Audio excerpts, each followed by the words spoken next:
يفوز نعوس سالون يزنن قصري كواكتي القرص نقراتهم بمسموم يسميهم كويتانا عبي موحالي ورطوئيو በመስጡ አሉ ወሰን የብሎ እግዚአብሔር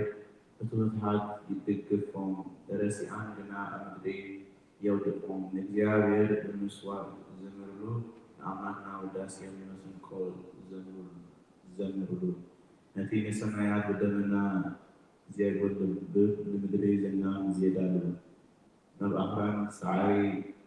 ዜቁል ነቲ ንእንስሳን ዝምለሉ ሸጤዊ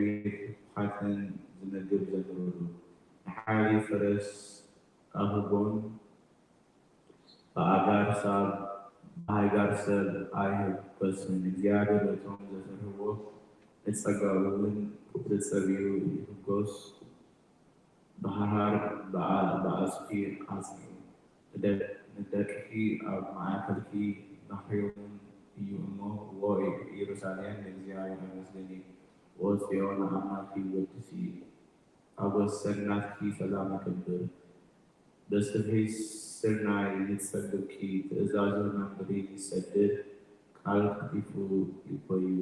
ንበረድ ከም ጸምሪ ይህብ ንዓሳታይ ከም ሓሙሽቲ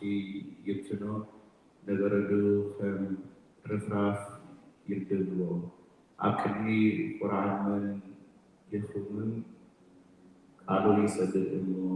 የምኾር ንፋሱ ይንፍስ እሞ ማያት ይውህዙ ቃሉን ያዕቆብ ስርዓታቱን ይርድታቱን እስራኤል ነገረ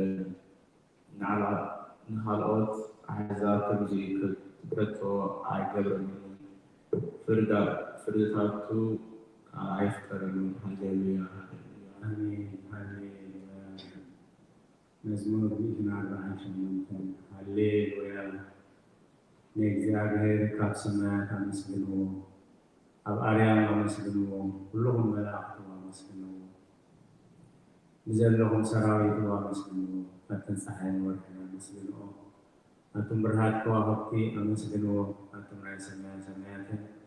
ኣብ ልዕሊ ሰማያት ዘለኹም ናያትን አመስግንዎ ንሱ ኣዝዩ ተፈትሮም እዮም እሞ ንስም እግዚአብሔር የመስግንዎ ንዘለዓለም ኣለመቆሞም ዘይሓልፍ ረድኤት ሃቦም ንእግዚአብሔር ካብ ምድሪ አመስግንዎ ኣቶም ገበላት ባሕርን ማዕምቆም ኩልኩም ኣቶም ሓውን በረድን መሳሒታን ድመን ቃሉ ተስልጥ ህቦምላን ኣቶም ኣኽራንን ኮረብትን ኩልኩም ከረይቲ ኣዋምን ጽዕድታትን ኩልኩም ኣራዊትን ኩላትኩም እንስሳን ለመን ትብሉን ነፈርቲ ኣዕዋፍን ነገስታት ምድርን ኩላትኩም ኣሕዛብን መሳፍንትን ኩላትኩም ፈረድቲ ምድርን ኣጓዘን ጎራድትን ዓበይቲ ምስ ንኣሽቱ ስሙ በይኑ ልዕል ግርምኡ ኣብ ልዕሊ ሰማይን ምድርን እሞ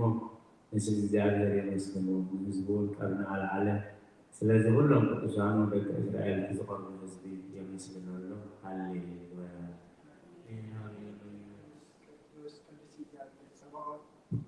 ስሙሉ ሰማያት ወምድር ሰባቲከ ወንጌል ሉቃስ ምዕራፍ